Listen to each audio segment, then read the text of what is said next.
communauté Bondeko organise un levée de fonds. Voilà. Je disais,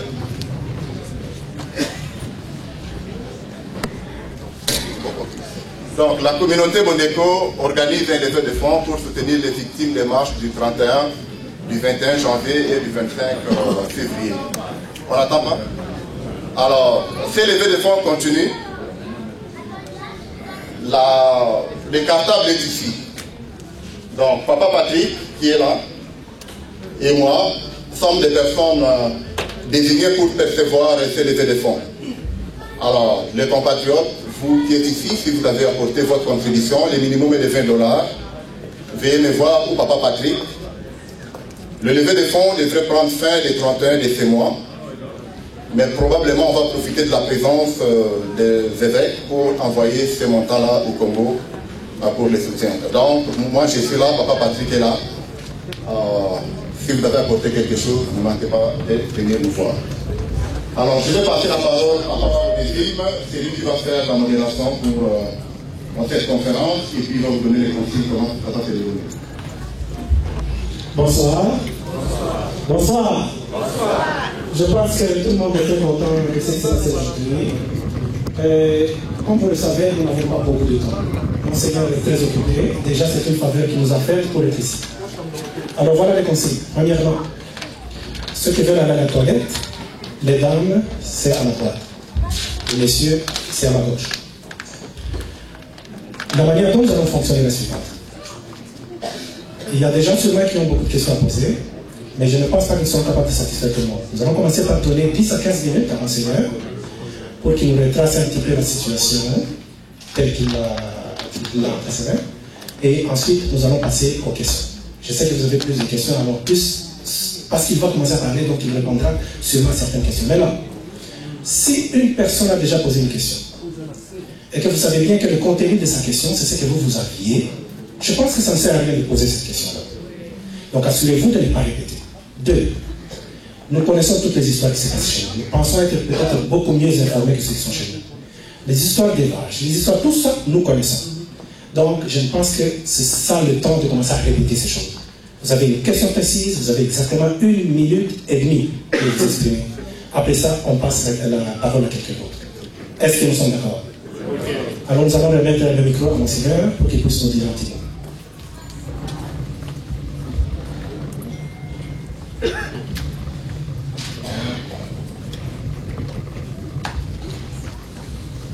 Chers frères et sœurs compatriotes, chers amis, bonjour.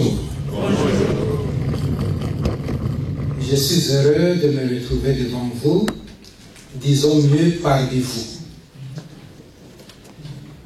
Nous nous trouvons au Canada depuis avant-hier. Nous sommes une délégation composée de 3 personnes représentant la conférence épiscopale nationale du Congo. Et nous avons le vice-président de la conférence, en la personne de son Excellence Monseigneur Fridolin Ambongo, archevêque et coadjuteur de Kinshasa. Le deuxième membre de l'équipe de la délégation s'appelle M. l'abbé Donatien Chole, secrétaire général de la conférence épiscopale nationale du Congo. Et ma modeste personne devant vous et parmi vous, Marcel Otelitapa, archevêque de Kisangani et président de la conférence épiscopale nationale du Congo. Mes 2 confrères, membres de la délégation, se retrouvent à Montréal. Et nous avons voulu partager les responsabilités, les contacts en cette journée pour pouvoir faire d'une pierre plusieurs coups. Et cette matinée, nous avons eu la célébration eucharistique avec la communauté congolaise. Et cette célébration a été relayée par Radio-Canada. Voilà pourquoi, quand bien même j'avais voulu venir dans la matinée pour disposer suffisamment de temps avec vous.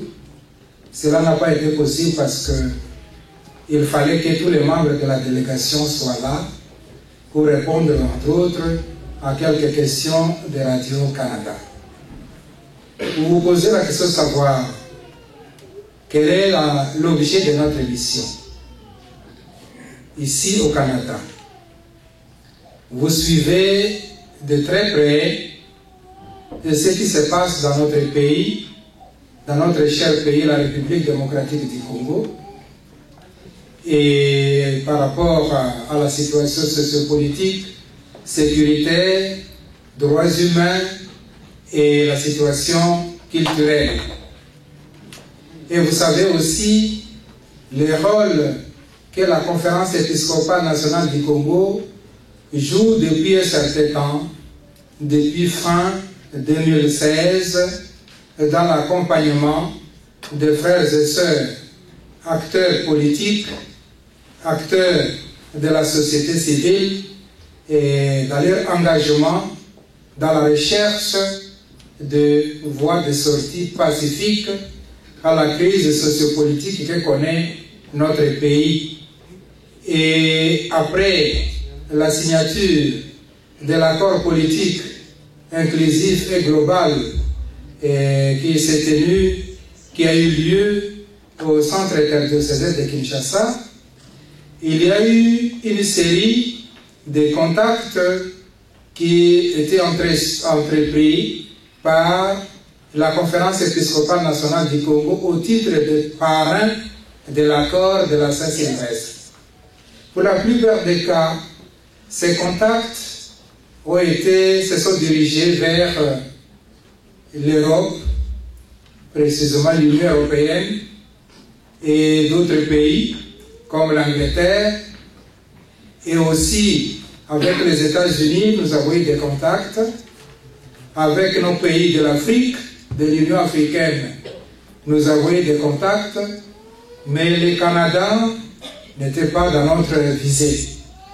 Mais nous avons réalisé que c'était important de pouvoir entrer en contact avec le Canada qui signe sa présence au pays à travers l'ambassade, à travers certaines coopérations bilatérales dans les secteurs de développement.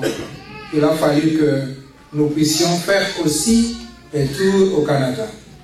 Depuis que nous sommes arrivés au Canada avant-hier, nous n'avons pas arrêté un instant avec une série de contacts et ces contacts vont continuer jusqu'à mercredi. En fait, demain, je repars ce soir, demain nous reviendrons ici dans l'après-midi et nous aurons à voyager sur Toronto pour prendre des contacts aussi avec certaines organisations et le mercredi en principe, plutôt le jeudi matin, sauf imprévu, nous aurons aussi des contacts avec le Parlement canadien. Donc on peut dire que nous sommes en mission de plaidoyer, en mission d'échange dans le cadre du rôle que nous avons joué depuis un certain temps, et ce rôle qui a changé peut-être de perspective. Et en fin décembre fin décembre 2016 jusqu'à mars 2017, nous avons joué le rôle de médiation dans notre pays. Mais après, par la suite, nous avons recouvert, réhabilité notre rôle de mission de beaux offices dans le cadre de l'exercice de notre mission prophétique pour aider les pays à sortir de la crise sociopolitique que nous connaissons. Je me trouve ici comme représentant de la SENCO.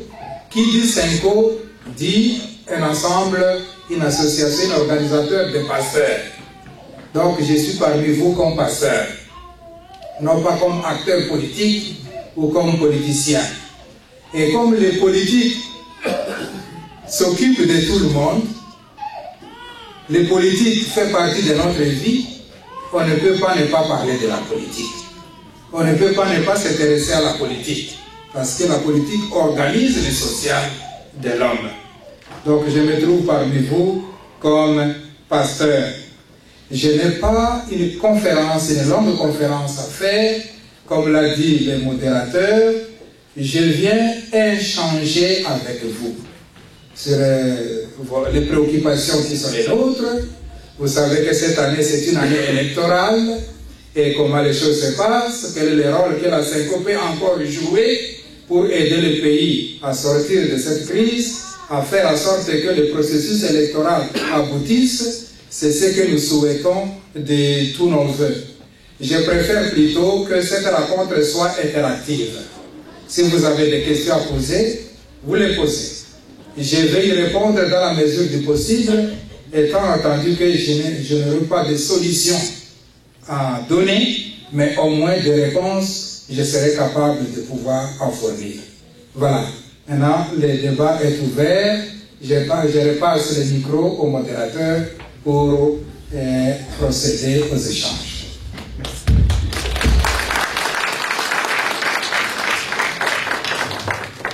Maintenant, nous allons... Peut-être, Seigneur, que tu prennes celui-ci. Mais Monseigneur, je vais parler. Oui, oui. Nous allons procéder à la période de questions.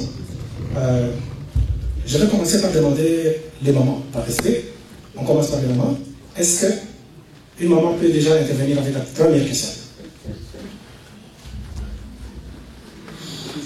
Maman Denise.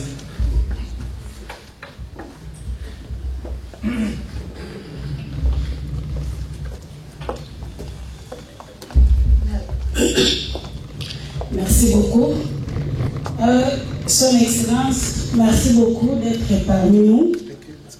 À vous entendre, vous parlez plus du côté des élections. Si je me souviens bien, aujourd'hui, le Congo est malade. Tout le monde sait la maladie du Congo. C'est quoi l'occupation? Le pays est occupé.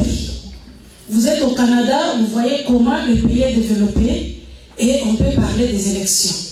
Mais aujourd'hui, vous parlez des élections, c'est comme si les CENCO ne se rendent pas compte que le Congo est occupé, ou bien c'est l'ignorance, ou bien, je ne comprends pas. Alors, un pays qui est occupé, comment on peut parler des élections? Aujourd'hui, le Congo, il n'y a même pas une carte d'identité. Un enfant de 2 ans a une carte électeur. Tout le monde est canadien ici. Quand on va voter, on va avec des cartes d'électeur et une carte d'identité. Tout le monde, on sait bien le Rwanda, tous ces pays environnants sont en possession des cartes électeurs. Alors, qui est congolais? Qui va voter? Pensez-vous que si aujourd'hui, on va vers les élections, on va chasser les médiocres? Pensez-vous que Kabila va échouer? Ma question c'est ça. Est-ce que le pays est occupé ou pas?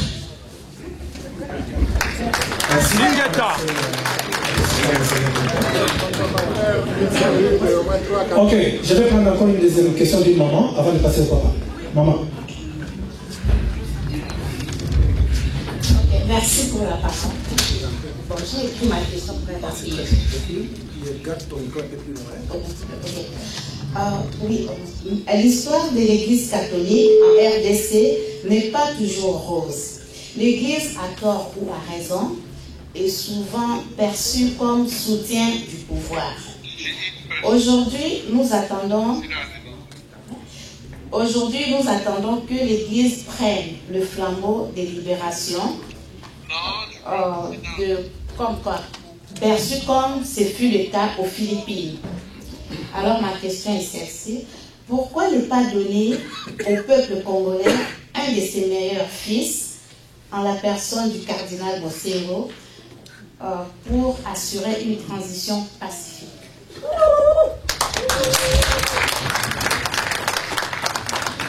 Je voudrais vous rappeler une chose. Vous avez le droit de poser votre question à Lingala aussi, à son pays.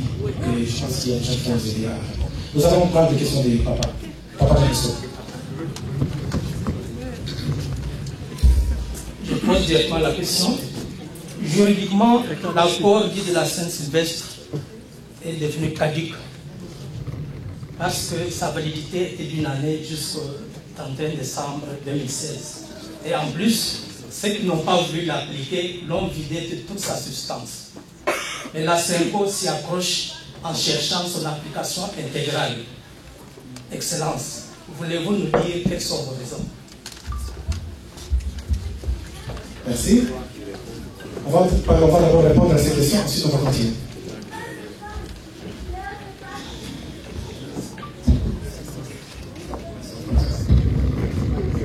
Oui.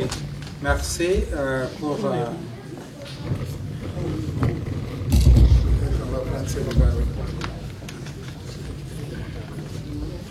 Je remercie les intervenants et intervenantes pour la série de 3 questions. Je vais commencer par donner une ébauche de réponse à la première série. Je parle de série aussi parce qu'il y a 3 sous-points dedans. La CENCO parle des élections comme s'il n'y avait pas d'autres réalités importantes. Pourquoi cela? Je l'ai dit, la CENCO que nous représentons a été appelée à un moment donné à jouer un rôle de bons offices, puis de médiation entre différentes parties prenantes issues de la classe politique, de la majorité présidentielle, de l'opposition et aussi les organisations de la société civile. Pour rappel, vous le savez, la crise sociopolitique dont on parle tant dans notre pays, la République démocratique du Congo, est née principalement de la non-organisation des élections dans les délais constitutionnels. Cette crise a donné lieu à la convocation de dialogue national à 2 niveaux. En septembre 2016, un dialogue national a été tenu à la Cité de l'Union africaine à Kinshasa. Et ce dialogue a vu la participation d'un certain nombre d'acteurs politiques et sociaux, mais ce dialogue a vu aussi la non-participation des groupes de Congolais, de la classe politique, de l'opposition et aussi de la société civile. Et les conclusions de ce dialogue ont été quelque peu mises à mal dans la mesure où ce dialogue ne présentait pas les caractères d'inclusivité, pour autant que certains Congolais et Congolaises n'y avaient pas pris part. Et ce dialogue de l'Union africaine a donné naissance à l'accord politique signé le 16 octobre 2016. Le manque d'inclusivité de cet accord a donné lieu à pouvoir convoquer une deuxième série de pourparlers, ce qu'on a appelé dialogue du centre interdiocésain. Et ce dialogue a été piloté par la conférence épiscopale nationale du Congo que nous représentons. Et pour votre gouverne, les 2 dialogues, celui de l'Union africaine et celui du centre interdiocésain de Kinshasa, avaient pour objet principal le processus électoral. La crise s'est articulée autour de non-organisation du processus des élections. Alors, nous avons été invités justement à aider les Congos à pouvoir permettre aux différentes parties prenantes de s'attendre sur principalement le processus électoral. Voilà pourquoi nous parlons de ce processus électoral qui est une aspiration noble du peuple congolais, consignée dans les constitutions, consignée dans les textes normatifs. Deuxième sous-question. L'occupation du Congo. Grâce aux communications, aux moyens de communication actuels, dans les réseaux sociaux, quoique les réseaux sociaux doivent être utilisés avec beaucoup de discernement. On y trouve un peu de tout. Du vrai, du moins vrai, du faux, de l'intoxication, de la désinformation. Il y a un peu de tout dans les réseaux sociaux. Quand cela ne tienne, Dieu nous a dotés de la sagesse, de l'intelligence pour faire la part des choses. Alors, en ce qui concerne l'occupation du pays, ce n'est un secret pour personne. Ceux qui suivent les prises de position de la Conférence épiscopale nationale du Congo peuvent se rendre à l'évidence que nous dénonçons cette réalité, cette façon de faire. Nous avons la présence de LRA, l'armée de résistance du Seigneur de Joseph Kony, dans les Haut-Ouélé, dans les Bas-Ouélé. Nous avons la présence des Mbororo, des éleveurs venus du côté du Tchad, de la République centrafricaine, de ces côtés-là, qui existent encore aujourd'hui en République démocratique du Congo, encore dans les Bas-Ouélé et les Haut-Ouélé. Au niveau de l'Est, nous avons la présence de FDLR. Nous avons la présence de ADF Nalou. Et pour ne parler que de cela. Et nous avons encore aujourd'hui, vous le suivez dans les médias, la présence des éleveurs que nous avons qualifiés des éleveurs étranges. Pourquoi étranges? On n'a pas une idée claire de leur identité. Nous avons interpellé nos institutions, l'État congolais, notre État congolais, pour faire la part des choses.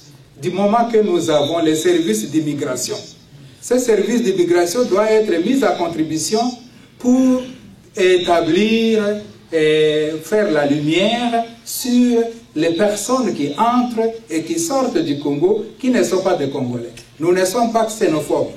Comme ici, vous êtes au Canada, vous êtes identifiés. Vous êtes, et donc vous avez des repères. Les services des ressources humaines canadiennes, les services canadiens des ressources humaines, c'est vous identifier. Pour un pays qui se respecte, un pays organisé, il faut que ces services soient fonctionnels. Comme pour dire que la CENCO s'occupe de cette réalité, dénonce cette réalité, nous ne pouvons pas aller au-delà de cela. Mais le fait qu'il y ait de présence de corps étrangers ou de personnes qu'on ne sait pas bien identifiées au Congo ne peut s'opposer aucunement à l'aspiration du peuple d'aller aux élections, d'élire ses dirigeants de demain. Donc ce n'est pas incompatible. Il n'y a pas de compatibilité à ce sujet. S'agissant des cartes d'identité, des cartes d'électeurs, on doit être identifié. Il faut avoir une identité. Et cela à travers, ça peut être à travers une carte, à travers les passeports. Et aujourd'hui, malheureusement, le passeport n'est pas accessible à tout le monde. C'est une infime minorité qui détient les passeports comme carte d'identité. Et d'autres peuvent détenir le permis de conduire aussi, qui fait office de carte d'identité. Nous espérons que, et ça c'est notre souhait à nous tous, que chaque Congolais puisse posséder sa carte d'identité. Aujourd'hui, c'était supplétif, avoir une carte d'électeur tenant lieu des cartes d'identité, c'est quelque chose qui devrait être transitoire. Il ne faut pas que le transitoire devienne définitif. Donc ça, c'est le souhait de nous tous. L'histoire, deuxième question. L'histoire de l'Église catholique est comme soutien du pouvoir. Ça c'est très bien. Donc comme soutien du pouvoir, je dois vous dire, quand nous étions dans notre rôle actif de médiation, Avant la médiation, nous avons joué le rôle de beaux offices. Le rôle de beaux offices, comme vous le savez, consiste à aller vers les uns et vers les autres séparément pour débattre d'une question d'intérêt commun, d'intérêt général. Nous l'avons fait sur cette question, nous n'avons pas été taxés de pro ou de contre. Nous allions vers l'opposition plurielle et nous passions vers la majorité présidentielle. Nous allions vers la société civile. Là, il n'y avait pas encore de confrontation entre parties prenantes. Mais quand nous sommes entrés dans notre rôle de mission, de médiateur, rôle de médiation, c'est là que nous avons vu de toutes les couleurs. Quand nous voulons faire comprendre à une catégorie des vérités qui doivent fédérer les différentes parties prenantes, on nous taxait ou de l'opposition ou de la majorité présidentielle. Chaque fois, c'était comme ça. Pour ceux qui ont suivi de très près les travaux du dialogue au centre interdiocésain, ils peuvent se rendre à l'évidence. Nous avons été taxés de tous les mots. Nous devrions être l'église au milieu du village. On nous a demandé d'être l'église au milieu du village. Mais nous avons dit, effectivement, nous sommes l'église au milieu du village.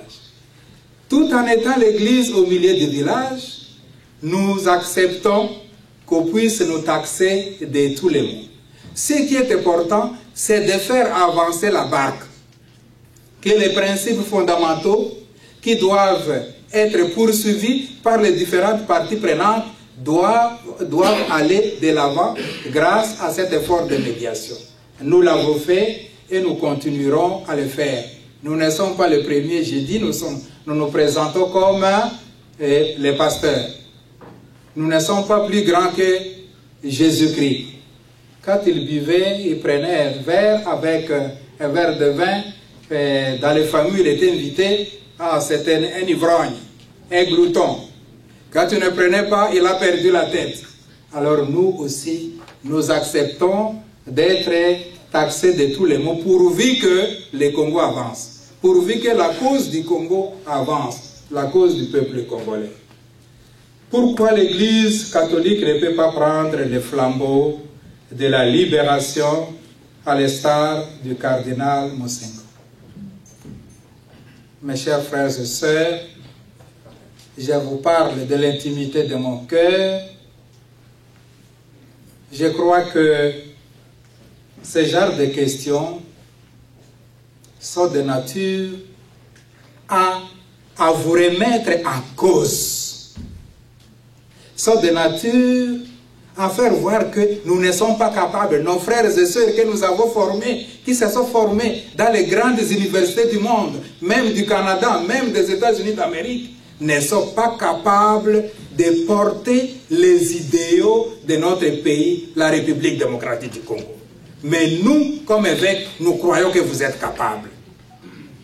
Il faut reconnaître parmi vous qu'il y a des gens qui sont capables, qui peuvent mener les choses. Malheureusement, le plus souvent c'est l'égoïsme qui nous emporte.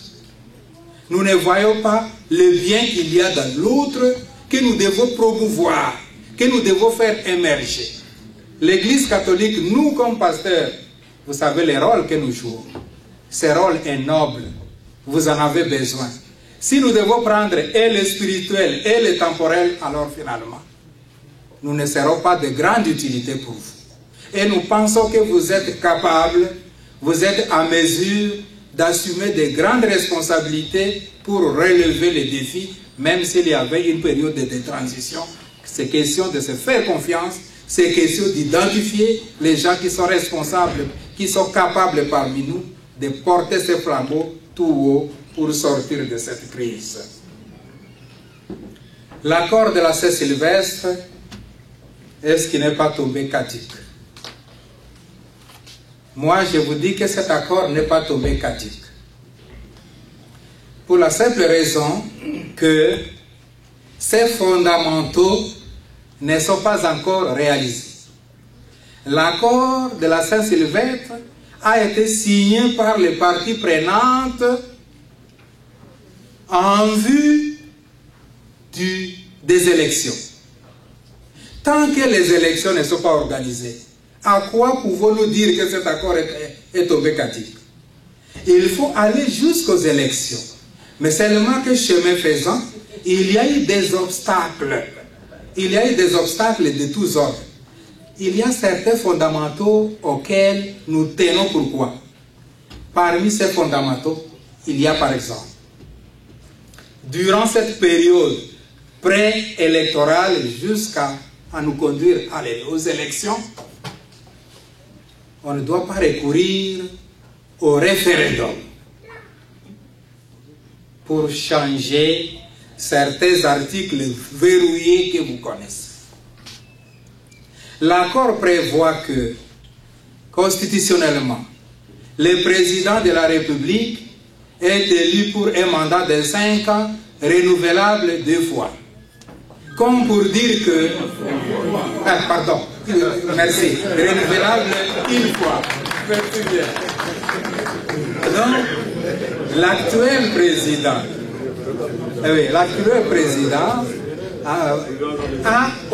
a déjà fini ses 2 mandats, de 5 à chaque fois.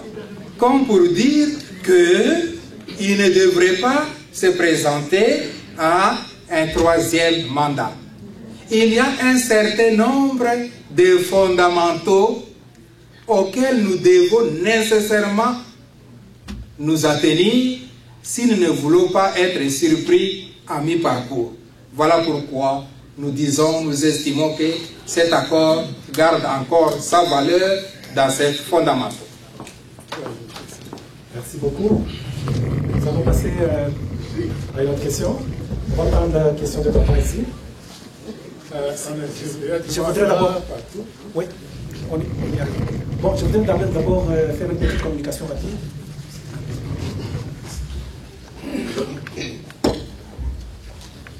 Nous avons une maman qui doit ramener son bébé à la maison pour la nourrir, mais il y a une voiture BXKW 653 de marque Chevrolet qui est en train de l'empêcher de sortir.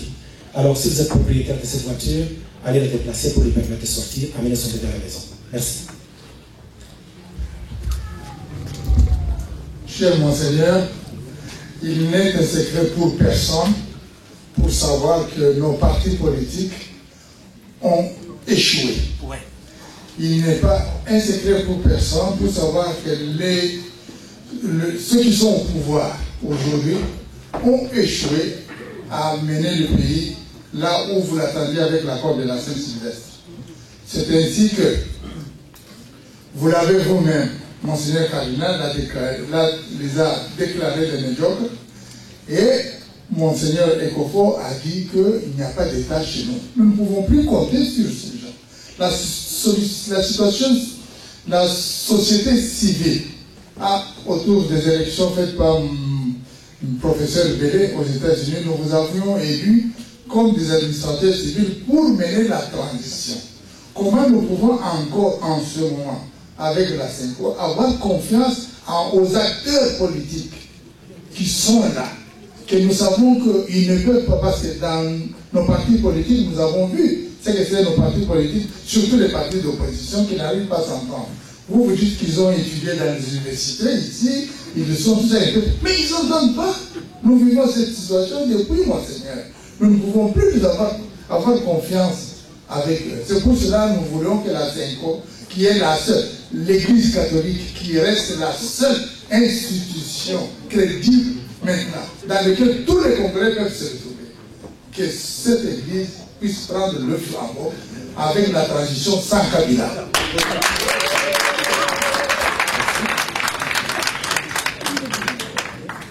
Ok, on me demande d'aller d'abord au fond, parce que je crois que je traîne un petit peu ici devant. Ok, je vais prendre une question de maman. Maman, vous allez prendre le micro. Papa, au fond, vous allez prendre le micro. Ensuite, je vais changer pour aller de l'autre côté. Merci beaucoup pour la parole. Je remercie Monseigneur d'être venu. Moi, je m'appelle Aimé. Ma question, pour aborder dans la même ligne des idées que papa, que Monseigneur Laurent les a appelés des médiocres. Et Kofo a ajouté pour dire qu'il n'y a pas d'État chez nous.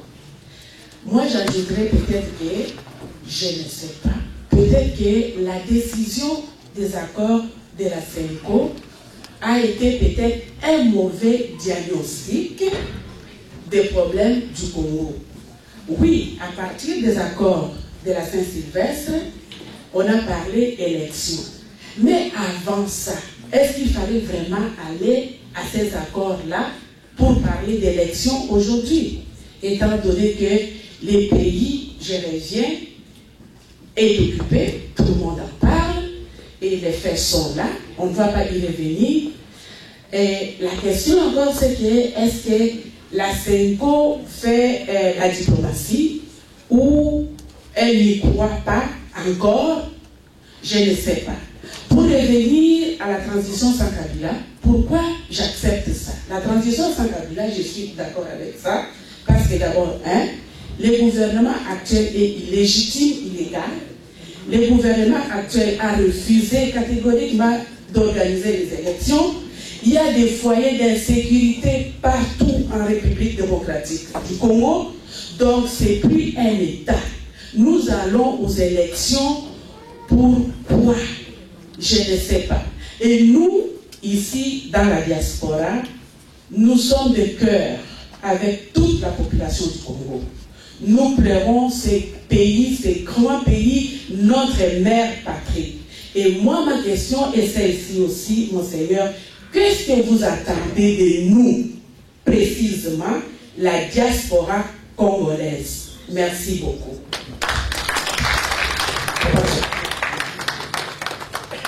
On parle de cette question? Oui, on arrive.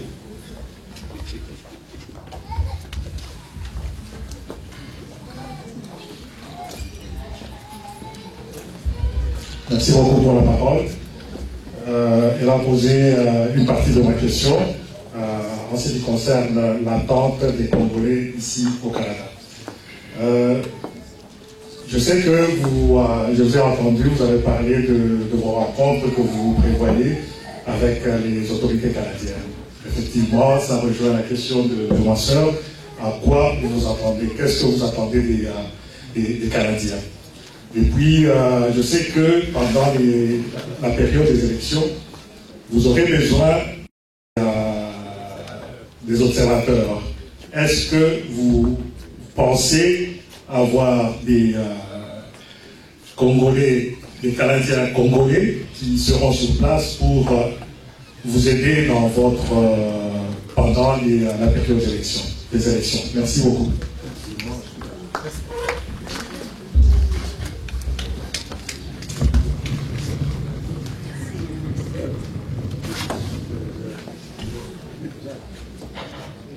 Les partis politiques ont échoué, que ce soit les partis politiques qui dirigent aujourd'hui, tout comme les autres, ils sont qualifiés de médiocres. Nous nous trouvons dans un non-État pratiquement comme les deux serviteurs de l'Église l'ont mentionné. Comment avoir confiance aux acteurs politiques? Vous êtes en droit légitime de vous poser cette question. Et dans notre message, le Congo, le pays va très mal. Debout Congolais, nous avons fait une analyse de la situation générale de notre pays et effectivement nous avons réalisé qu'il y a un problème de gouvernance dans notre pays. C'est un problème sérieux que nous devons prendre à bras le corps. Qui dit gouvernance dit placer le bien-être au centre des préoccupations des acteurs politiques, le bien-être du peuple congolais. Aujourd'hui, il y a un certain nombre de ces acteurs politiques qui détiennent le pouvoir. Demain, ça sera peut-être un autre groupe. Est-ce que ça va pour autant changer la situation? On peut se poser cette question. Il ne suffit pas de changer de personne. Encore faudra-t-il changer plutôt les systèmes. Nous devons travailler sur les systèmes qui conviennent, qui prennent en compte le bien-être du peuple congolais. Et dans notre deuxième message que nous avons adressé en novembre 2017, nous avons dit le peuple crie sa souffrance parce que le peuple se sent abandonné. Et devant cette incertitude, le peuple a pratiquement perdu confiance dans ses dirigeants. Le peuple a pratiquement perdu confiance dans ses acteurs politiques. Nous avons fait cette analyse. Mais que faut-il faire? Une chose, c'est de dénoncer, c'est de décrier. Une autre chose, c'est d'envisager les moyens pour répondre à cette préoccupation. Nous pensons que nous vous remercions pour la confiance que vous placez à vos pasteurs. Peut-être que ce qu'on demande aux pasteurs, c'est un peu trop par rapport à la limite de leurs attributions, comme je l'ai évoqué si haut. Mais ce que nous devons faire, effectivement, c'est d'assurer l'accompagnement du peuple congolais à travers l'éducation civique et électorale. Électorale n'est qu'une conséquence, mais avant tout à travers l'éducation civique. Nous sommes engagés à travers nos commissions justice et paix.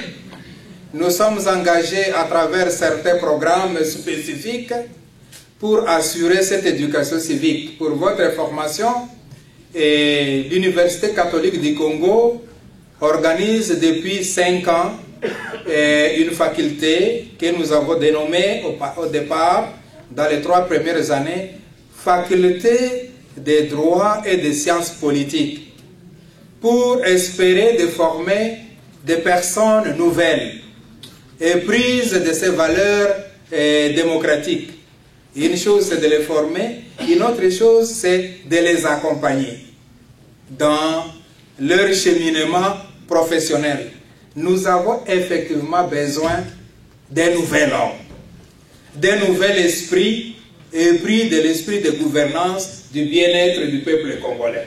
Donc, ça prend du temps. L'éducation, comme nous le savons, c'est un investissement. Transition sans Kabila. C'est une affaire politique, mais aussi c'est une affaire d'approche. Il y a des partis politiques qui prêchent cela. Il y a des mouvements citoyens qui prêchent cela. Pour nous, la Senko, fidèle à l'esprit et à la lettre des documents que nous avons parrainés, nous pensons que, contre toute attente, malgré ces difficultés de parcours, il est important de s'accrocher sur des principes solides. Quand l'accord de la Saint-Sylvestre demande que les institutions fonctionnent jusqu'aux élections, et c'est consigné ainsi par les différentes parties prenantes qui ont signé ces documents, parrainés par la Senko, et que la CENCO puisse avaliser cette façon de voir, c'est d'affirmer une chose et son contraire, d'être en contradiction. Ça, c'est notre vision. Ça, c'est notre vision. C'est une approche. Mais nous, la CENCO, nous ne sommes pas le Congo. Nous, la CENCO, nous ne sommes pas tout, nous ne remplaçons pas, nous ne nous substituons pas aux différentes organisations politiques. Chaque organisation sociale ou chaque organisation politique peut avoir développé une approche, quitte à chacun de prendre sa responsabilité pour mettre en œuvre cette approche. Nous en sommes à ce niveau-là. Et en ce qui nous concerne, nous n'avons pas voulu aller contre un principe que nous avons accompagné, qui a été signé par les parties prenantes. La diplomatie de la CENCO s'est faite en tenant compte des aspirations du peuple. Vous l'avez certainement, vous le jaugez. Le peuple congolais aspire au même titre que le pays démocratiquement organisé, aspire aux élections. Mais pas n'importe quelle élection. Ça, c'est ce que nous prêchons. Et des élections crédibles, des élections apaisées. Voilà pourquoi dans la mission de diplomatie, mission de plaidoyer que nous faisons, nous ne cessons de dire oui aux élections, mais pas n'importe quelle élection. Des élections qui requièrent quand même un minimum de garantie de crédibilité, des élections qui offrent l'égalité des chances aux différents challengers, aux différentes parties prenantes qui voudraient jouer aussi leur jeu, non pas des élections en sens unique qui favorisent un groupe au détriment des autres. Mais la règle des jeux doit être d'application pour tout le monde, doit être favorable à tout le monde. Telle est notre mission. Qu'est-ce que vous attendez, qu'est-ce que nous attendons de la diaspora? Je commence par vous saluer. Féliciter votre solidarité. Votre solidarité et compassion vis-à-vis de vos frères et sœurs qui souffrent dans notre pays, la République démocratique du Congo. Je présume, et vous l'avez exprimé plus d'une fois, que vous suivez de très près, vous êtes sensible, vous êtes attentif par rapport à ce qui se passe. C'est déjà beaucoup. C'est dont je vous félicite. Et quand nous venons parmi vous ainsi, nous sommes porteurs du message de la base vers vous. Au même titre, nous voulons être porteurs de messages de votre part vers le peuple. Le peuple a besoin de vos conseils. Que vous puissiez les rassurer. Le peuple a besoin de votre contribution. Contribution multiforme. Ceux qui sont blessés, vous avez besoin de leur venir en aide. Matériellement, financièrement.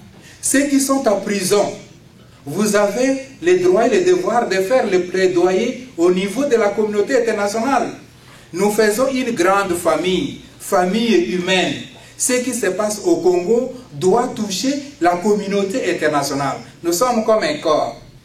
Un membre est blessé, c'est tout le corps qui en ressent les faits ou les effets. Vous êtes mieux placé que quiconque dans des pays où les valeurs démocratiques sont non seulement promues, mais vécues, où les institutions de l'État fonctionnent comme il faut. Si vous pouvez contacter ces institutions, les rendre sensibles à la misère qui se vit dans notre pays, vous aurez fait quelque chose de très important. Vous aurez fait quelque chose de très important. Je voudrais m'arrêter là. Faites tout ce qui est à votre pouvoir pour faire avancer l'appareil, la machine démocratique dans notre pays. Ce que vous pouvez faire ici aura certainement des effets dans notre pays, la République démocratique du Congo. Je pense que tu vas accorder 5 dernières questions. 5 dernières questions, merci. Bon, ce qui va se passer, c'est que j'ai donné ici, je vais aller ici, Papa Faustin. Papa là au fond, je sais que... Mais je vais devoir accorder une parole aussi à Bamou, qui a demandé ça depuis très longtemps. Et puis Marc Capet, on va clôturer avec les 5 questions. Parce que vraiment, on n'a pas beaucoup de temps. Je pensais qu'on pouvait encore avoir un peu plus. Déjà, j'avais seulement 4. Question sur les observateurs. La maternelle pourra y répondre. Ok. Donc, commençons par Faustin, et puis Papa au fond. Ensuite, nous allons prendre de ce côté Marc, et puis Bamou. Ça fait 4, c'est ça? Oui, je signale là tout de suite. Ok. Bon, avant qu'on continue, nous n'avons plus que ça qu'on va donner. Déjà, c'est un peu plus parce que ça qu'on m'avait donné c'était 4, mais M. Robert vient d'en rajouter une question. Donc, je n'ai vraiment pas le choix. Ok. Donnez-moi une chance de faire une communication et puis on va voir. Je pense que j'ai donné 4 questions, c'est ça? Bon, alors la 5e viendra avec Modeste. Ok. Voiture Mercury CAHJ 062. Vous bloquez le passage d'une autre voiture qui doit sortir tout de suite. S'il vous plaît, allez la déplacer. Alors, Papa Faustin, on y va. S'il vous plaît, allez-y très brièvement. Merci pour la parole. Merci, Monseigneur. Très content de vous avoir ce soir parmi nous. Monseigneur, en suivant toutes les réponses à vos questions, sincèrement, moi je dirais que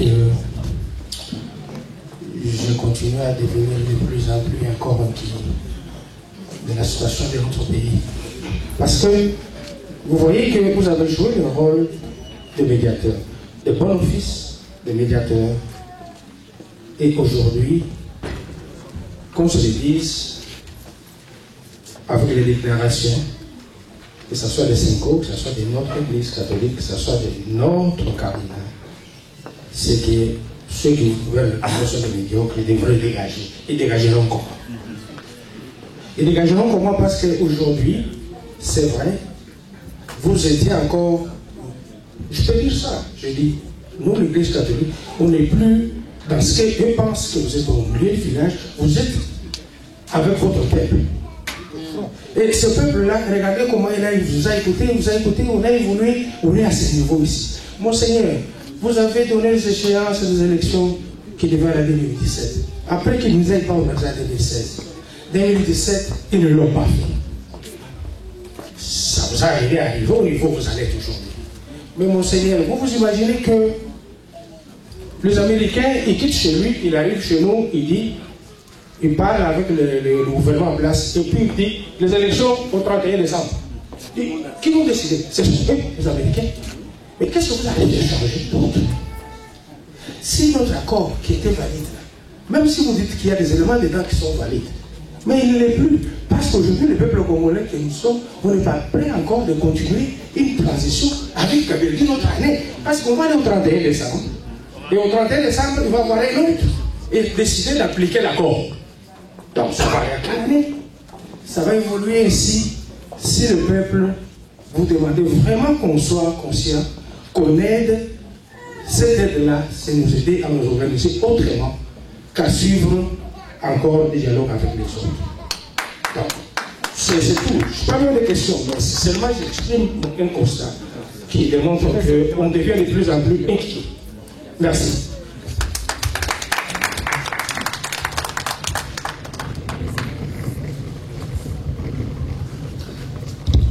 Merci, Son Excellence. Je ne vais pas prendre beaucoup de temps, je vais être trop bref. Kabila a profané l'Église. Ça, Mobutu ne l'a pas fait. Il a touché l'intouchable. Il doit partir. Ce que nous demandons, que le comité de coordination continue la pression sur la rue, comme il l'a fait jusqu'au départ de Kabila. Parce que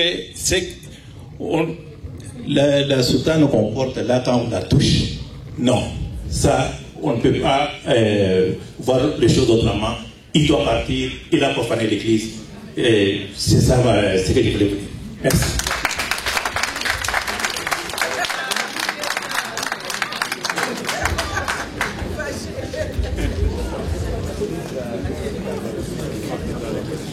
Monseigneur.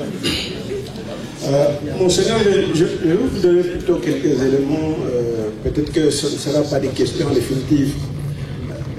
D'abord, la répression sauvage et la corruption, qui sont deux instruments que le pouvoir du Congo utilise pour maintenir son occupation, ne sont pas suffisamment dénoncés, et c'est ça qui fait dire à nos compatriotes ici, à certains de nos compatriotes, que l'opposition a échoué, au lieu de voir justement dans ces instruments-là, utilisés par le pouvoir, ce qui affaiblit les actions de l'opposition et de la société civile. Et ensuite, Monseigneur, vous-même, lorsque vous parlez de fondamentaux dans l'acte de la Saint-Sylvestre, mais le plus fondamental, c'est que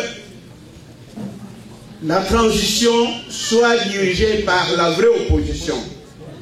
Elle n'a pas été, elle ne l'est pas jusqu'ici.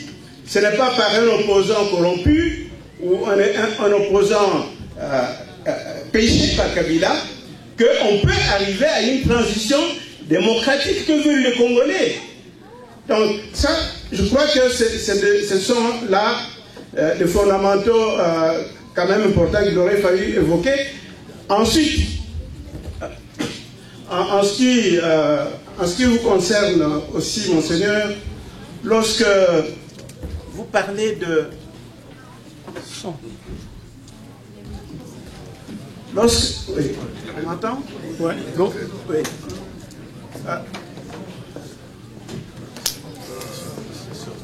L'échange, et ceci, je sais que vous n'avez pas encore contacté les officiels du Canada, vous allez les voir.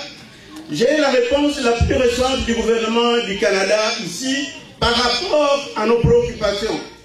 Ils disent être au courant de nos préoccupations, ils disent nous suivre, mais en même temps, ils disent, bon, nous mettons les caps vers les élections, même si nous savons que les fondamentaux de l'accord de la Saint-Sylvestre n'ont pas été tous réalisés. Comment peut-on arriver à des élections sereines, à des élections crédibles, sans réaliser justement ces grands fondamentaux de l'accord de la Saint-Sylvestre? Et c'est ça la solution de compromis ici, puisque les solutions révolutionnaires, effectivement, les solutions révolutionnaires sont un problème dans la communauté internationale d'une manière générale, et ceci on les tire à partir de l'expérience espagnole de 1975 à 1983, avec... Après avoir prié, je méditais sur la parole de Dieu selon 2 Corinthiens, verset 4. Comme ça, la Bible dit, Bible lobby, c'est pourquoi, ayant ce ministère, selon la miséricorde qui nous a été faite, nous ne perdons pas courage. Nous rejetons les choses honteuses qui se font en secret. Nous n'avons point une conduite astucieuse et nous n'altérons point la parole de Dieu. Mais en publiant la vérité, nous nous recommandons à toute conscience d'homme devant Dieu. Si notre évangile est encore voilé, il est voilé pour ceux qui périssent, pour les incrédules dont le Dieu qui est le Dieu du diable, de ce siècle a aveuglé l'intelligence afin qu'ils ne visent pas brûler la splendeur de l'évangile de la gloire de Christ qui est l'image de Dieu. Amen. Monseigneur, il y a une patriote qui a dit qu'il y a une occupé. Biso ba patriote tozo bele la butu pe mo kembo kana biso ezali occupé. Conformément na uti ko tanga wa, uti ko répondre conflit ezoleka na mboka, ocité Mbororo et tout consort là, en ignorant oyo biso ba patriotes ozoloba, le Rwandais occupe notre pays. Les Ougandais occupent notre pays. Et tous les pays de l'Afrique, bazali na kati occupation ya mboka na biso. Alors, ezosa la biso pasi, soki ba cadre na biso bazako banga, même ko cité Congo ya ba Rwandais au moment où Bosco Tangana, azana, ce pays pour un problème ya Congo, tozali na bamisuso nani, base dele, oyo, babomi bandeko na biso pe baza continuer kokoma. Voilà nazawala.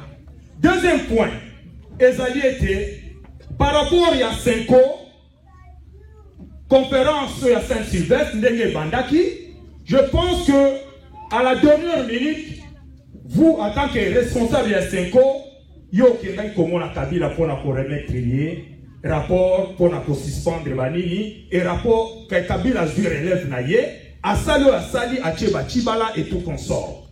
Entre autres, Nelo, Senko, en collaboration avec le comité laïque, Botelemi pour le peuple congolais à Téléma a marché pacifiquement. C'était notre souhait, Nakatia Diaspora Mobimba, prêt à soutenir cette action que l'Église, avec l'équipe de laïque, peuple à Téléma. Mais ce qui nous étonne, peuple Wananatikali à mon côté, mais vous suspendre. Qu'est-ce qui se passe? Bible le dit faut que ça soit vérité. Est-ce que vérité nini ezana katiwana? Entre autres, en tant que patriote, présence na bilo na Canada, qu'est-ce qui se passe? Pendant que le Canada est complice de tuerie. Le Canada, on le sent. Peuple congolais na maboko na bango. Est-ce que vous êtes sûr que les Canadiens vont poser la ligne? Pendant que la communauté et tous les dirigeants balobient les problèmes des Congolais, c'est eux-mêmes les Congolais qui doivent libérer leur pays. Alors, Monseigneur, biso ba patriote nito et ma relation oyo yozali nango nakanambe le président de la République parce que tous mon clairité on peut sa biso lumière. Na besoin ko souki ça pour na koloba été est-ce que boza ko voir responsabilité pour biso tolobi le pays est occupé, pas d'élection, élection aussi maté, bino boké na élection par rapport à l'explication nyonso. Boza kozwa responsabilité, ya oye comme le peuple congolais na pouvoir en place en décembre ou le jour J, parce que tout le monde a été en 2016, et vous assumez cette responsabilité là, comme le peuple congolais. Je dis et je termine par là. Nous n'avons plus de questions à prendre parce que ceux qui devaient prendre des questions sont déjà là. Non, c'est le plus modeste. C'est plutôt... Non, c'est plutôt Kassongo qui devait prendre la question de modeste. Je pense que c'est la dernière. Ton Excellence, ma question est très très brève.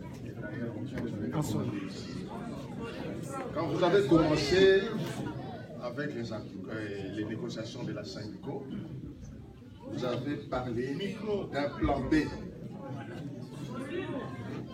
Alors, est-ce que vous pouvez élaborer un peu sur ce plan B, d'autant plus que tout le monde dans la salle sait que ces accords,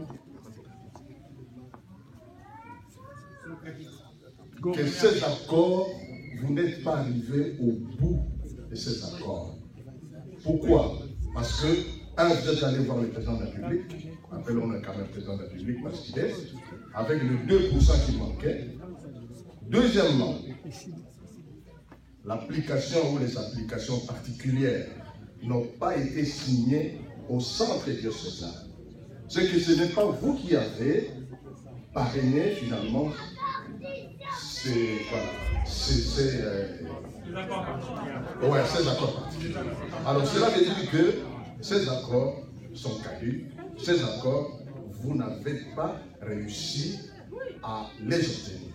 Alors, pour le public ici en place, est-ce que vous pouvez un peu élaborer sur le plan B? Deuxièmement, si jamais on n'arrivait pas aux élections en décembre, est-ce que vous allez appliquer ce plan B que vous semblez nous cacher jusqu'à aujourd'hui? Merci beaucoup. Nous avons pris pratiquement toutes les questions. Oui. Laissez-moi vous donner la proposition qui est là, parce qu'en principe, notre monseigneur doit partir. Alors, ceux qui ont des questions, Monsieur l'abbé propose que vous puissiez les écrire, que vous puissiez nous les donner et que nous puissions remettre à Monseigneur avant son départ comme sorte de mémorandum. La même chose, messieurs, c'est en Swahili, je sais, mais écrivez votre question, c'est ce qu'on va faire.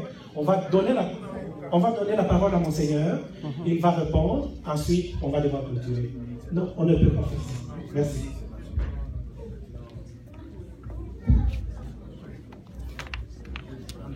Merci. Je vois que nos échanges ont suscité beaucoup d'intérêt et il y a beaucoup de questions qui n'ont pas été présentées faute de temps. Je crois que sur le plan méthodologique, ce n'est pas mal que des questions non présentées in aula puissent être mises par écrit pour nous les faire parvenir. Mais aussi, pour votre information, demain soir, nous allons revenir à Ottawa. La délégation de la CENCO, mais pour prendre part à certaines rencontres. Parmi ces rencontres, il y en a une dans laquelle on a convié quelques Congolais, Congolaises. Vous êtes informés, sinon, je crois à travers la paroisse, vous aurez la première de cette information. Donc, une autre opportunité d'échanger, de poursuivre les échanges entre nous. Je vais répondre de manière vrac aux différentes préoccupations que vous avez présentées. Nous commençons par la préoccupation s'articulant autour des observateurs à préparer. Évidemment, grâce à certaines aides que nous sollicitons ça et là, nous sommes parvenus à former jusque-là à peu près 16 000 observateurs. Mais ce n'est pas beaucoup, ce n'est pas assez, parce que la CENI prévoit organiser, monter 90 000 bureaux de vote. Pour requérir une certaine crédibilité, nous, comme CENCO, notre rêve, notre utopie, c'est de former autant d'observateurs qui puissent couvrir les 2/3 des bureaux des élections. Le minimum à faire, c'est d'arriver à 60 000 observateurs.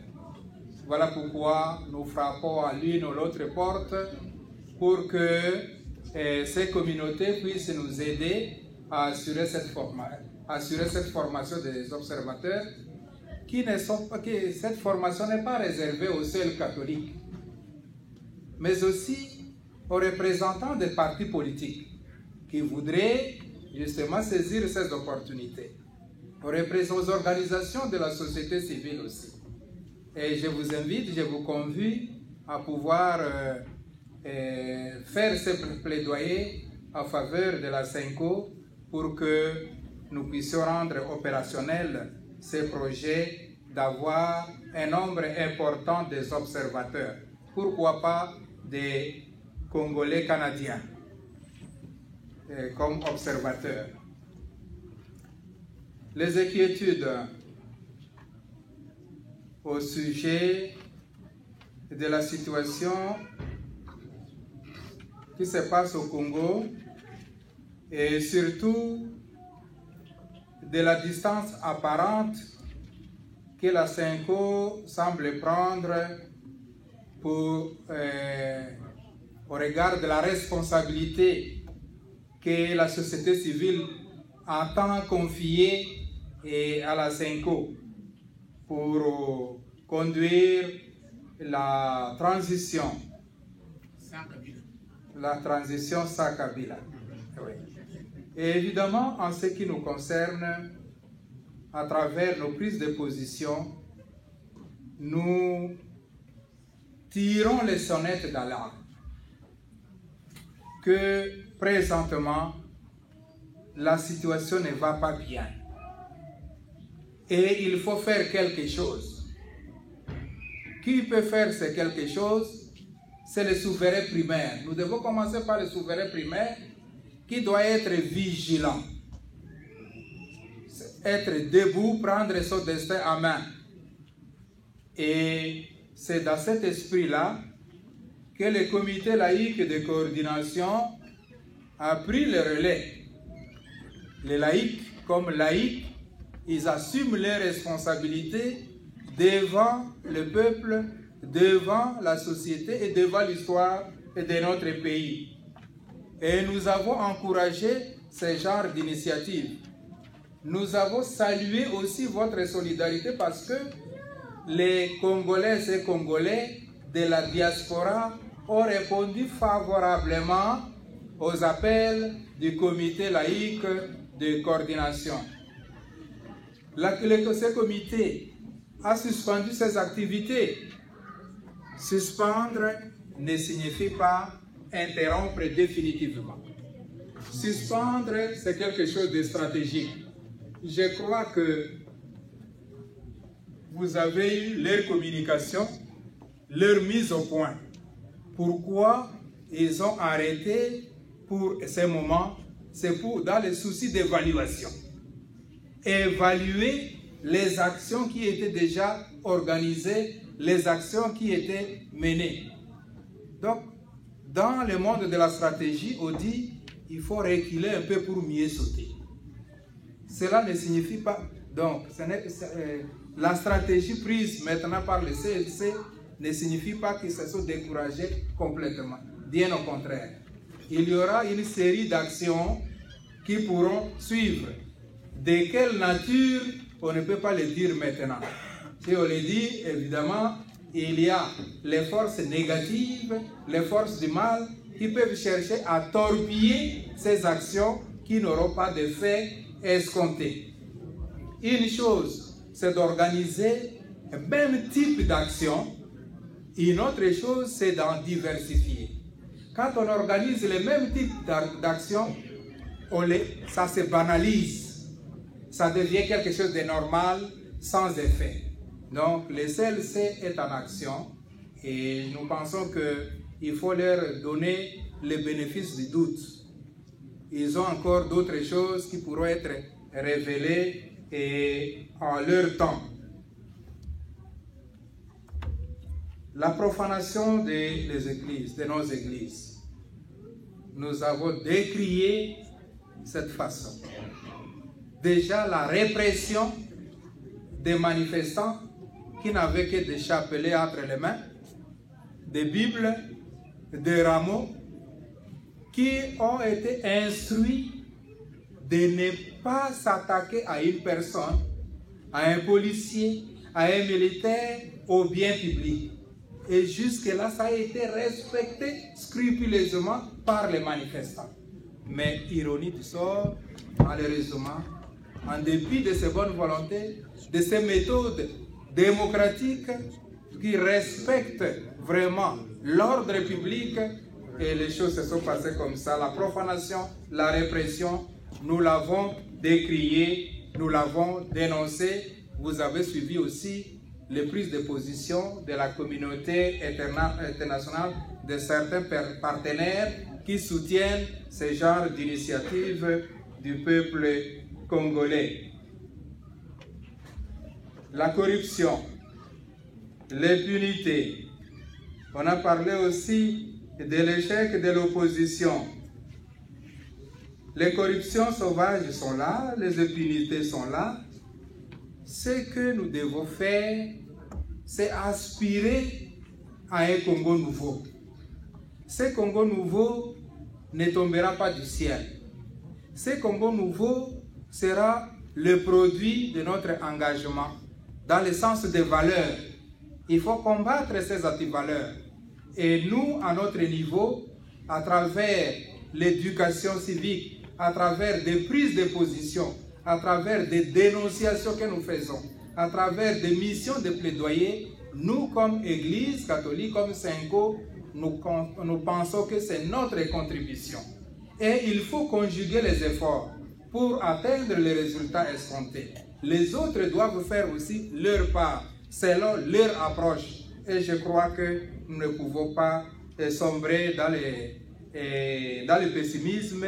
Et le Congo regorge tellement de ressources humaines pour transformer notre pays. Nous devons vivre de cette espérance. Cette espérance doit être notre force pour aller de l'avant.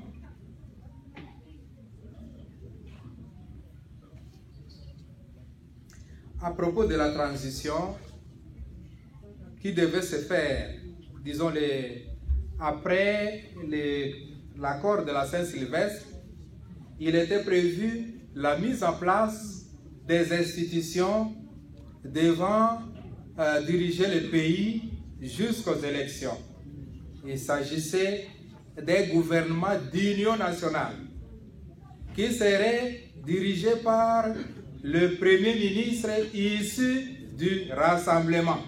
Il y avait aussi le Conseil national de suivi de l'accord et du processus électoral. Il y avait aussi la redynamisation de la CENI. Il y avait aussi la restructuration du CESAC. Vous et nous avons été tous déçus de voir que les choses ne se sont pas passées comme ça se devait. Et la position de la Senko était claire. La Senko a dit haut et fort que ces nominations constituaient une entorse à l'accord de la Saint-Sylvestre. Notre position a été claire. Nous avons décrié cette situation. Mais entre-temps, les acteurs politiques ont leur manière de fragiliser leurs adversaires.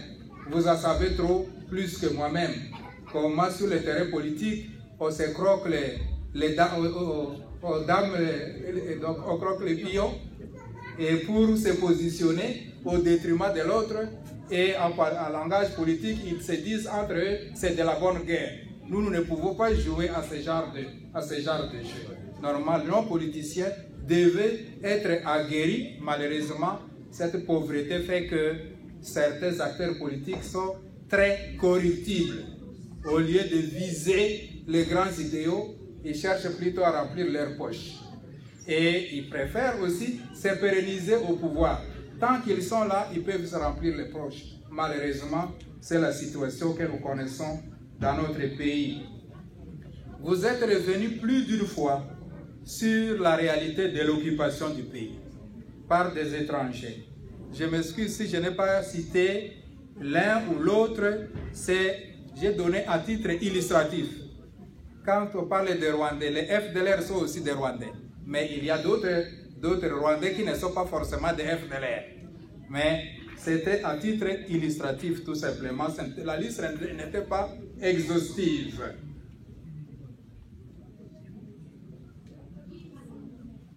La consultation de la société congolaise, de la société civile, a été faite par rapport à la désignation des personnalités nationales qui pouvaient conduire la transition.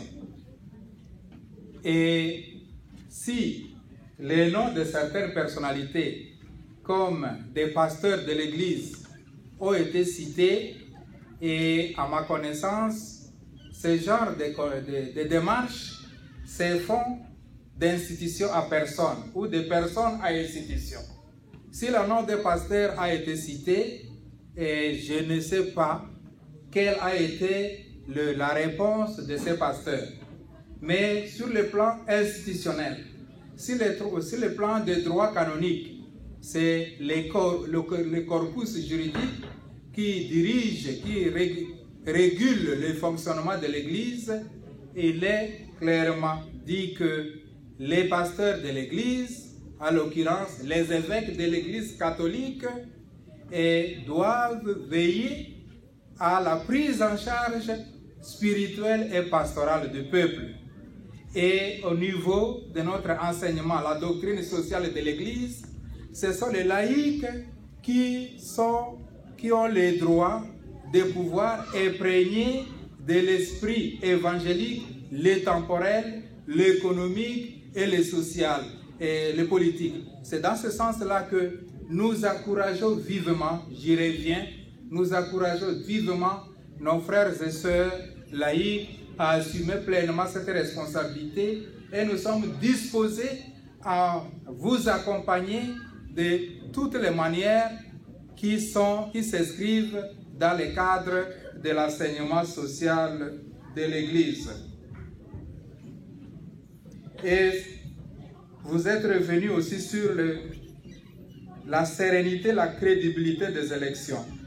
Vous vous rappelez, j'ai parlé aussi des cadres, les cadres favorables à réunir pour que ces élections se passent dans de bonnes conditions, pour que ces élections requièrent d'une certaine crédibilité des standards internationaux, des standards nationaux. Alors vous apprenez comment nous sommes vraiment engagés à pouvoir porter l'étendard de plaidoyer des mesures de décrispation politique.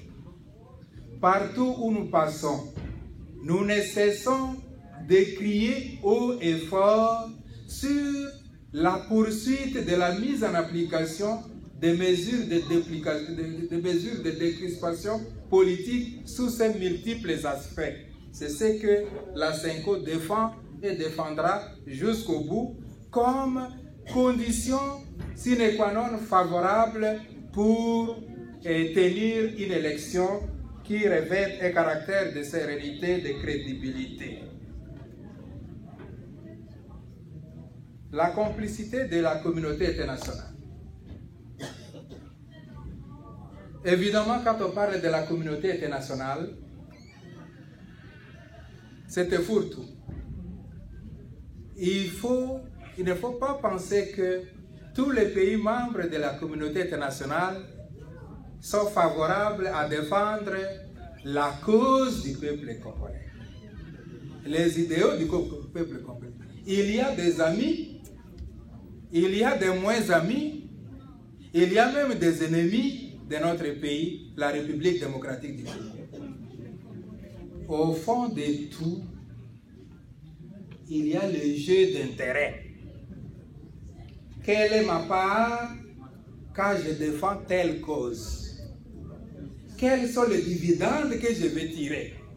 Alors c'est un peu dans ce sens-là, du moment que nous sommes pratiquement régulièrement en contact avec les communautés internationales, que ce soit de l'Europe, de l'Amérique, de l'Afrique, et nous avons vu, nous avons perçu qu'il y a un peu de tout. Mais évidemment, il faut travailler avec ceux qui sont animés de bonne foi, ceux qui veulent nous aider. Il faut les encourager à nous aider. Mais nous ne sommes pas tendres non plus par rapport à ceux que nous connaissons qui jouent au double jeu par rapport à notre pays. Dans nos cultures, on dit ceci. Dans nos cultures, quand un sorcier voudrait vous envoûter et que vous le démasquez, vous dites, vous voulez faire ça, il va reculer de quelque part, il ne va pas commettre ses forfaits aussitôt. Ça, c'est très important. Nous devons les dénoncer, nous devons les décrier. Et nous ne sommes pas tendres vis-à-vis de ceux-là jusqu'à aujourd'hui. Le plan B. Nous avons parlé pendant les négociations de plan A, de plan B. Est-ce que ces plans A, ces plans B sont réalisés? Je dirais oui et non. Les plans dont il est question, c'était en quelque sorte une méthodologie que nous avons exploitée pour faire une certaine pression morale sur les différentes parties prenantes qui cherchaient à traîner en longueur ces négociations qui pouvaient prendre des semaines et des mois. Vous connaissez les Congolais en matière de discours. Nous savons dire, nous pouvons passer toute la journée pour tourner sur les mots, mais sans passer à l'essentiel. Alors c'est dans cet esprit-là que nous nous sommes dit, le peuple nous regarde, le peuple nous attend, et il faut aller vite et à l'objectif, atteindre cet objectif. Si vous n'y parvenez pas, nous serons obligés d'en appeler à ce peuple. Et c'est ce que nous pouvons appeler plan B. Nous avons réussi à interpeller le peuple en disant « Prenez votre destin en main ». Vous voyez que la classe politique n'arrive pas à répondre à vos attentes. Usez de votre pouvoir de souverain primaire pour réclamer et exiger de ces gouvernants, de ces acteurs politiques, ce qui est propre à vous. Ça, c'est déjà une façon de dire que ce plan B a été réalisé.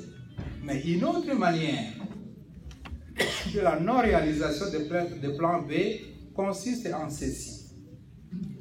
Tous ces forums, ces pourparlers qui étaient initiés à la Cité de l'Union africaine et aussi au niveau du centre interdiocésain avaient pour objectif principal l'avancée du processus électoral.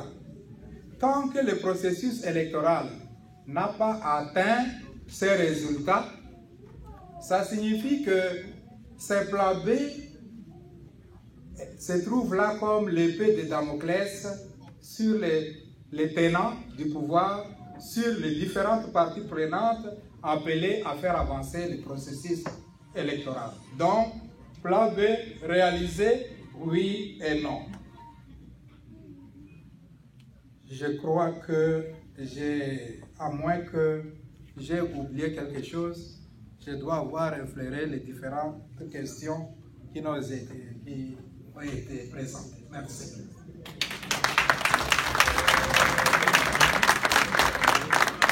Merci beaucoup, Monseigneur, pour cet éclaircissement et cet enrichissement.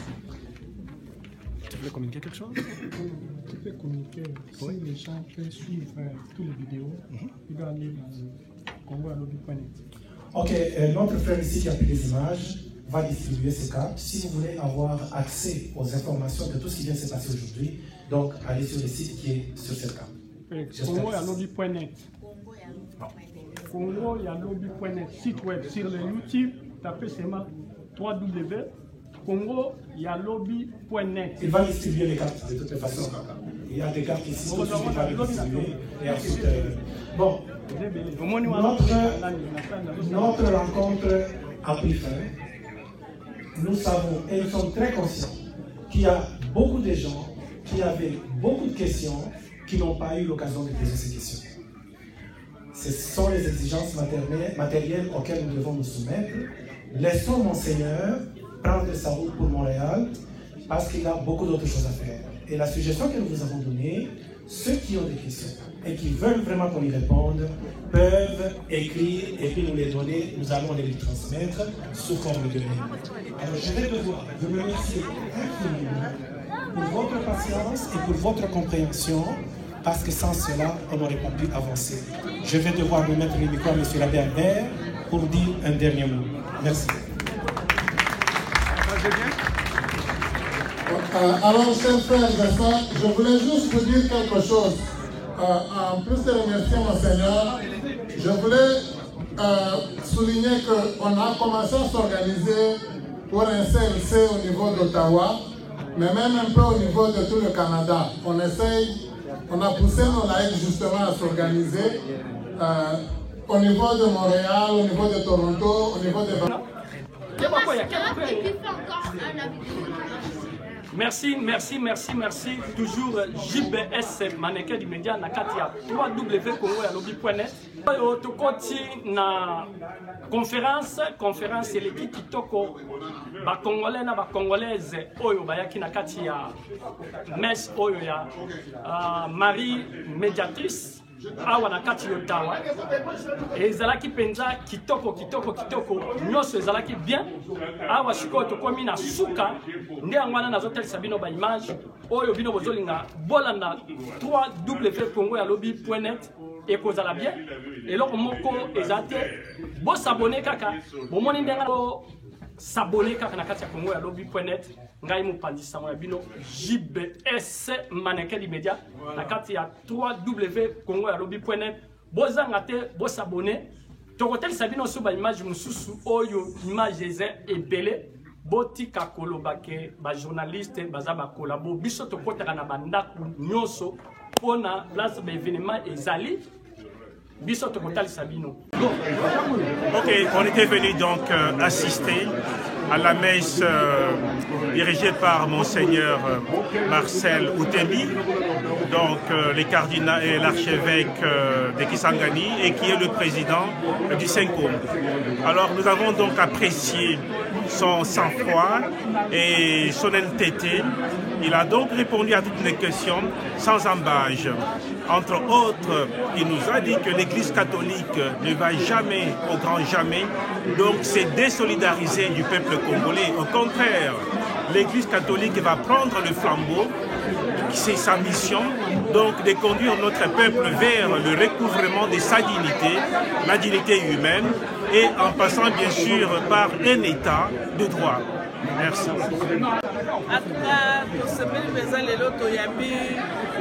Papa, Monseigneur Namiso, Marcel, l'équipe vraiment kitoko. Ngapena zane sengo makasi poto yoka eka na sangu to mona na musika na mboka kuna to linga kia yela biso comme ça to lobela to la saye peke ba mama na Canada ba bosani culture te bazolela ka ba ndeko bango na mboka osala bango elongo nzamba sunga ba lemba te poto zana sima la bango to kotika bango te. En tout cas to sepeli mingi na présence à Monseigneur kat na biso. En tout cas présence na ye et puis biso tout sous courage et puis confiance. Nous avons posé des questions et puis il y a d'autres questions que nous avons eu un peu de bonnes réponses, mais il y a d'autres questions mais avec le temps Dieu va nous aider et puis en tout cas merci beaucoup, merci l'équipe kitoko to sepeli mingi. Merci.